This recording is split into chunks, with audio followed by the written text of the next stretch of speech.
Big pass லைவ்ல வந்து பாத்தீங்கன்னா ஒரு பக்கம் ஏகப்பட்ட சம்பவங்கள், குறிப்பா ரவீந்திரோட என்ட்ரி வந்து பிளாஸ்ட் பண்ணிட்டாரு. ஒரு பாயிண்ட்டுக்கு மேல இன்ஃபர்மேஷன் அதிகமா போகுது, கம்மி பண்ணுங்கன்ற மாதிரி பிக் பாஸ் எச்சரிக்கை அளவுக்கு பயங்கரமா பேசியிருந்தா. அதுல பெருசா லிஸ்ட் பெருசா போயிட்டு இருந்தது. அவர் யாரை பத்தி என்னென்னலாம் சொன்னாரு அப்படின்றத எல்லாத்தையுமே டீட்டெயிலா பார்த்துடலாம். வணக்கம் மக்களே, நேஷனல் ஓட்ஸ்ல இருந்து உங்கள் மணிவண்ணன். சேனலுக்கு புதுசாக இருந்தீங்கன்னா சப்ஸ்கிரைப் பண்ணிருங்க. பல பேர் வீடியோ பார்க்குறீங்க, லைக் போடாமல் பார்க்குறீங்க மக்களே. லைக் போட்டு வீடியோ பார்த்தா ரொம்ப ரொம்ப யூஸ்ஃபுல்லாக இருக்கும். கண்டென்ட்டுக்குள்ளே போகிறதுக்கு முன்னாடி, போன வீடியோவில் அது ராணவ் அர்ணவ்ன்ற கன்ஃபியூஷன் ஆயிடுச்சு. அது அர்ணவ் தாங்க. அது ஃப்ளோவில் ராணவ பேசி பேசி அர்ணவ்னு வரமாட்டேங்குது. என்ன பண்ணுறது? அதனால தான் மன்னித்து விடுங்கள் ஐயா. ஓகே, ஃபர்ஸ்ட் ரவீந்தர் வந்து கன்ஃபெஷன் ரூமில் வாய்ஸ் மூலியமாக பேசிட்டு வீட்டுக்குள்ளே வரார். வந்தவன ஓப்பனாக சொல்கிறார், பயங்கரமான சீசனுங்க, மாபெரும் வெற்றி அப்படின்ற மாதிரி சொன்ன உடனே ஆரம்பிச்சிட்டீங்களா சார், மாபெரும் வெற்றி, இது நல்லா பண்றீங்க அப்படின்றதா இருந்துச்சு. பட் இந்த ஷோவை ரெண்டு விதமா பிரிக்கலாம். ஃபர்ஸ்ட் 50 நாள், நெக்ஸ்ட் 50 நாள். ஃபர்ஸ்ட் 50 நாள் பெரிய இன்ட்ரெஸ்ட் கிடையாது. நெக்ஸ்ட் 50 நாள் இண்டிவிஜுவல் கேம் பிளேக்கு அப்புறம் ஒரு மிகப்பெரிய ஐப்பு கிரியேட் ஆச்சு. அதுக்கப்புறம் தான் இந்த ஹாட் ஸ்டார் வியூவர்ஸை கூட அதிகமானதுக்கான அப்புறம் தான் இண்டிவிஜுவல் கேம் பிளே தான். அப்படி வேணா பிரிச்சு பார்க்கலாமே தவிர்த்து மாபெரும் வெற்றியான ஷோலாம் என்னால் கன்சிடர் பண்ண முடியாது அப்படின்றது தான். அதுலேயும் குறிப்பாக ஒரு பாயிண்ட் ஹைலைட் பண்ணியிருந்தார். நான் ஷோவை பார்த்துட்டு தாங்க பேசுறேன். அதில் முதல் வாரம் அந்த லிவிங் ஏரியாவுக்கு முன்னாடி உட்காந்துட்டு அங்கே உட்காந்துட்டு தான் நான் ஷோவை பார்த்துட்டு தான் பேசுறேன். எல்லாமே எனக்கு கரெக்டாக தெரியும். இந்த சீசனை பற்றி ஒன் வேர்ட்ல சொல்லணும்னா, இந்த நம்ம சீசன் தான் பெஸ்ட். பாய்ஸ் விசஸ் கேர்ள்ஸ் நடந்திருக்கு. பல ஹிஸ்டரியை கிரியேட் பண்ணிருக்கு. ஐ மீன், பல எதிர்பாராத பல திருப்பங்களை கிரியேட் பண்ணிருக்குன்றதை அக்செப்ட் பண்ணிக்கிறேன். அந்த மாற்று கருத்துல முதல்ல தீபக்கை பத்தி பேசுறாரு. Deepak, I am very impressed on you Deepak. 25 வருஷமா ஒரு இண்டஸ்ட்ரியில இவ்வளவு நாள் இருந்து சினிமா தவற விட்ட ஒரு நபர்னா நீங்க அடுத்த கட்ட ஒரு ஹீரோவா ஆக போறீங்க. நீங்க தான் ஹீரோ. அதை தாண்டி நீங்க ஒரு கேமை விளையாடி நீங்க உங்களுக்கான ஒரு கூட்டத்தை சேர்ந்திருக்கீங்களா, உங்களுக்கான ஒரு ஆர்கானிக் கிரவுண்ட் வேற மாதிரி இருக்கு. இதுல குறிப்பா வெளியே போய் பாருங்க, உங்களுக்கான சப்போர்ட் வெயிட் இருக்கு. பல டேரக்டரும் உங்களுக்காக காத்துட்டு இருப்பாங்க.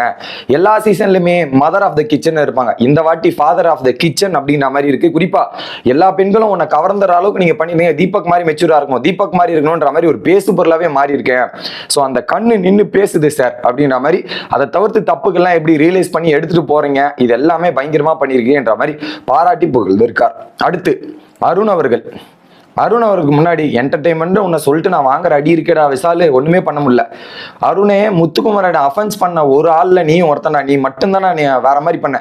அது மட்டும் இல்லாம நீ டைம் எடுத்து கேரி பண்ணிட்டு ஒரு அந்த அடுத்த கட்ட நகர்வை நீ இன்னும் எடுத்துட்டு போகாம அப்படியே கொஞ்சம் லூஸ் பண்ணிட்ட அப்படின்றத சொல்றாரு. மற்றபடி மனிதம் நேயம் மிக்க மனிதர்னா அது நீ தாண்டா. வெளியும் சரி வீட்டுக்குள்ளேயும் சரி, யாருக்காவது ஒருத்தன் ஒன்னாச்சுன்னா அருண் வந்து நிப்பாண்டா அப்படின்ற பேரை வாங்கியிருக்க.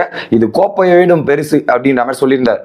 அதுக்கப்புறம் ராயன், உன் கூட நான் விளையாடலன்ற மாதிரி நான் நிறைய ஃபீல் பண்றேன். ஆனா நீ பயங்கரமா அனலைஸ் பண்ற, பக்காவா பண்ற. அதுல குறிப்பா எப்படி கேம் விளையாடணும்னு சர்வைவலுக்காக நீ ஒரு சூப்பரா கேம் பிளே பண்ண பத்தியா வர மாதிரி. ஆனா என்ன, ஓட் பேங்க் தேவை. உங்க அக்கா வந்து உன்னை ட்ரெயின் பண்ணி இவ்வளவு தூரம் எடுத்துட்டு வரலாம், நீ இவ்வளவு தூரம் வந்திருக்கே மாட்டேன். உண்மையை சொல்லணும்னா நீ டாஸ்க் பீஸ்ட் தான்டா. எப்படி டாஸ்க் பீஸ்ட்னா நீ தான்டா. அப்சர்வ் பண்ற, அனலைஸ் பண்ற, டேக்கிள் பண்ற, பயங்கரமா கலக்கன்னு கலக்கிட்ட. ஆனா என்ன, இந்த கேமை வந்து நீ ஏஞ்சல் அண்ட் டெவில்ஸ்ல இருந்து எடுத்துட்டு வந்தா இன்னும் கொஞ்சம் பயங்கரமா இருந்திருக்கும். டூ ஆர் டை அப்படின்ற சிச்சுவேஷன்ல வந்து எடுக்கிறத விட முன்னாடி எடுத்திருந்தா நல்லா பண்ணியிருப்ப அப்படின்ற மாதிரி சொல்லிட்டு இருந்தார். ஓகே, அடுத்த விஷால், டேய் நீ ஈரோடா, டே வேற மாதிரி. ஸோ அது எங்களுக்கு மட்டும்தான் தெரியும். நீ வந்து பேசுற விஷயங்கள் பல பேரை கவர்ற அளவுக்கு நீ பேசுற பல விஷயங்கள்லாம் இருக்கு. அந்த என்டர்டைன்மெண்ட் அந்த சில நபர்கள் கூட மட்டுமே இருக்குதே தவிர்த்து மக்கள் கிட்ட போய் சேரல. மக்கள் கிட்ட சேர்ற அளவுக்கு நீ போய் பண்ணியிருக்கணும் அப்படின்றது தான். ஸோ நீ வெளியே வந்து சினிமா பண்றது, நான் ப்ரொடியூஸ் பண்றனோ இல்லையோ, டிஸ்ட்ரிபியூட்டராது பண்ணுவேண்டா, அந்த அளவுக்கு இருக்குது. ஸோ பெரும்பான்மையான பெண்களை பிடிச்சிட்ட, ஆனா ஆண்கள் பிடிக்கிறது தான் கஷ்டம். ஏன்னா பெண்களுக்கு பிடிச்சா ஆண்களுக்கு பிடிக்காது இல்லையா அப்படின்ற மாதிரி சில விஷயங்களை சொன்னாரு. வேற மாதிரி. அடுத்து ஜாக்லின், தங்கப்புள்ள அப்படின்றது இந்த உலகமே ஒன்னு அழிச்சிட்டு இருக்கு. ஜாக்லின் எப்படி தங்கப்புள்ளன்றது, இந்த இது வெளியே போனா அவ்வளோ பேர் எனக்கு இருக்காங்க. உனக்காக உசிரியே கூப்பிடுறாங்க. உன்னை ஊர் ஃபுல்லா இப்படிதான் கூப்பிடுறாங்க. உனக்காக என்ன வேணாலும் பண்றாங்க. ஓகே, இதுல ஒண்ணு சொல்றேன் என்னன்னா, இந்த இந்தியன் பிக் பாஸ் வரலாற்றிலே நீ தான் சாதனை பண்ணிருக்க அப்படின்ற மாதிரி, பிக் பாஸ் வரலாற்றிலே நீ சரித்திரம் படைச்சிருக்க அப்படின்ற மாதிரி சொல்றாங்க. இதுல மக்களே, கோப்பை யாரு வேணாலும் வாங்கலாம், இது நேம் வரலாம், ஆனா சரித்திரம் அழிக்கப்படாது மக்களே. 15 வாரம்ன்ற சரித்திரம் அடுத்தது வந்தா கூட என்ன தெரியுமா நடக்கும்? அந்த சரித்திரம் ஈக்குவல் பண்ணப்பட்டார் அப்படின்றதா வருமே தவிர்த்து முறியடிக்கப்பட்டார் அப்படின்றது வராது. சரித்திரத்துல அந்த நேம் நிற்கும். அதை பீட் பண்ணோம்னா டை தான் பண்ண முடியுமே தவிர தாண்ட முடியாது. அது வரலாறு பேசும் இல்லையா அப்படின்ற மாதிரி பேசினா நல்லா இருந்துச்சு. ஸோ இதுல உனக்காக நின்ன ஒரே கண்டஸ்டன்ஸ் நீ மட்டும் தான் ஜாக்லின். ஃபர்ஸ்ட் டேல இருந்து இவ்வளவு தூரம் அடிபட்டு உனக்கான கிரௌடை நீ தான் உருவாக்கியிருக்க. அப்படியே உனக்கான கிரௌடை நீ தான் உருவாக்கியிருக்க. ஸோ இதுக்கப்புறம் வரல, நீ இதுக்கப்புறம் தமிழ் பிக் பாஸ்லயே நீ ஒரு ஹிஸ்டரி தான். 8 சீசன்ல வந்து இதுக்கப்புறம் வந்து இதே மாதிரி 15 வாரம் நாமினேட் ஆவாங்களான்னு தெரியல. நீ ஒரு மிகப்பெரிய tough competitor in big pass Tamil ஹிஸ்டரின்ற ஒரு வரலாறை படிச்சிருக்க.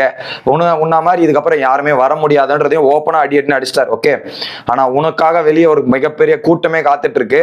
உனக்காகவே அவங்க பல விஷயங்கள் பண்றாங்க. நீ வெளியே போனீங்கன்னா கூட உனக்கு சப்போர்ட்டா இருக்கிறதுக்கான மாபெரும் கூட்டம் இருக்கு ஜாக்லின்ற மாதிரி பயங்கரமா பண்ணாரு. ஒரு மாதிரி ஆயிட்டாங்க ஜாக்லின். அப்புறம் அடுத்து சௌந்தர்யாவை பெஞ்சு தேய்க்கிறேன்னு நான் சொல்லிட்டு இருந்தேன். ஆனா வீட்டுல போனா டிவி ஆஃப் பண்ணா கூட சத்தம் வர அளவுக்கு நீ பேசுறமா சிண்ட்ரெல்லா ஆஃப் பிக் பாஸ் 8 அப்படின்றதையும். ஆனா நீ எல்லா மொமெண்ட்ஸையும் ரசிக்க வச்சு தனியா நீ டிராவல் பண்ற. உனக்கு சப்போர்ட் வேணும், இதெல்லாம் வேண்டாம். நீ தனியாவே இருந்தா பயங்கரமா டிராவல் பண்ணிட்டு போறதுக்கான இருக்கு. உனக்கு எல்லாமே நீ பண்ற கியூட்னஸா இருக்கட்டும், திமிர்த்தனமா இருக்கட்டும், கொழுப்பா இருக்கட்டும், இன்னசென்டா இருக்கட்டும், எல்லாமே ரசிக்கிறதுக்கான கூட்டமே இருக்கு. பிக் பாஸ் கூட ஒண்ணு பண்ணீங்கல்ல, அந்த தகராது மாற்றம் வேற லெவலா இருந்தது. எல்லாமே கியூட்னஸா இருக்கு. ஓகே, பயங்கரமா பண்ற மணி அப்படின்றது. ஆனா நீ கப்புக்காக உழைப்பு போடுறாங்க பல பேரு, நீ அதை வந்து வேற மாதிரி ஒரு இது பண்ணி எடுத்துட்டு போறல, நல்லா இருக்குன்ற மாதிரி முடிச்சிட்டார்.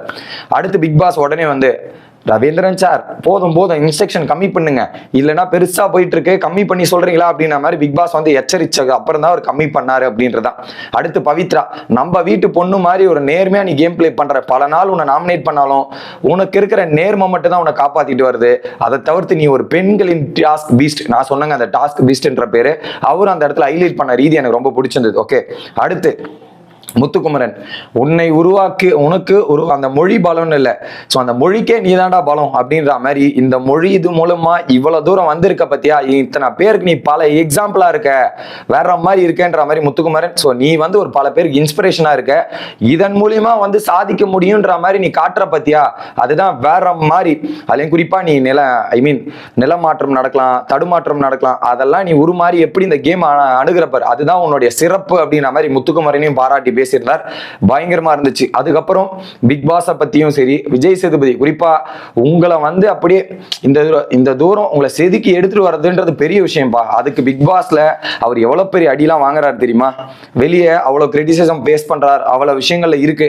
அதெல்லாம் தாண்டி வந்து உங்களை மோல்டு பண்ணி உங்களை செதுக்கி இவ்வளவு தூரம் எடுத்துட்டு வந்திருக்காருல, அதுக்கு ஒரு நீங்க எவ்வளவு தூரம் எஃபெக்ட் போடுறீங்களோ அதை விட அவர் பயங்கரமா எஃபெக்ட் போட்டு இந்த வெற்றி, இந்த ஷோ இவ்வளவு தூரம் வரதுக்கான மெயின் காரணமே விஜய் சேதுபதி சாரும் ஒரு அங்கமா அமைஞ்சிருக்காரு அப்படின்ற மாதிரி விஜய் சேதுபதி சாரை பாராட்டி புகழ்ந்துட்டு இருக்காரு. இன்னொரு விஷயத்தையுமே சொன்னார், நீங்களாவது பல இடங்கள்ல இவர் பேசுறதை பார்த்தீங்கன்னா வெளியே போயிட்டு பல இன்டர்வியூல உங்களை சார்பா பல கேள்விகள் கேட்கப்படுது, ஒரு இடத்துலயுமே உங்களை விட்டு கொடுக்காம உங்களை பத்தி பெருமையா தான் பேசிட்டு வராரு. பல ஸ்ட்ரகிள்லாம் இருந்தாலுமே அந்த ஸ்ட்ரகிள் உங்க முன்னாடி காட்டாம அவர் என்ன இன்புட்டை கொடுக்கணுமோ, எதை சொல்லி செதுக்கணுமோ அதை அழகா இன்புட்டை கன்வே பண்ணி இந்த ஷோவை நடத்திட்டு போறாருன்ற மாதிரி பெருமை அவருக்கு சேரும்ன்ற மாதிரி ஒரு standing ovation for Vijay Sethupathi அந்த தருணங்கள் நடந்தது. அதுக்கப்புறம் பாத்தீங்கன்னா ரியாவோட என்ட்ரியில வந்து ரியாவுக்கு பல டாஸ்க்குகள் பல விஷயங்கள்லாம் கொடுக்கப்பட்டது. அது அடுத்த வீடியோல வரேன். இது ரவீந்திரனோட ஸ்பெஷல். ரவீந்திரனோட முடித்து செல்கிறேன். Bye guys.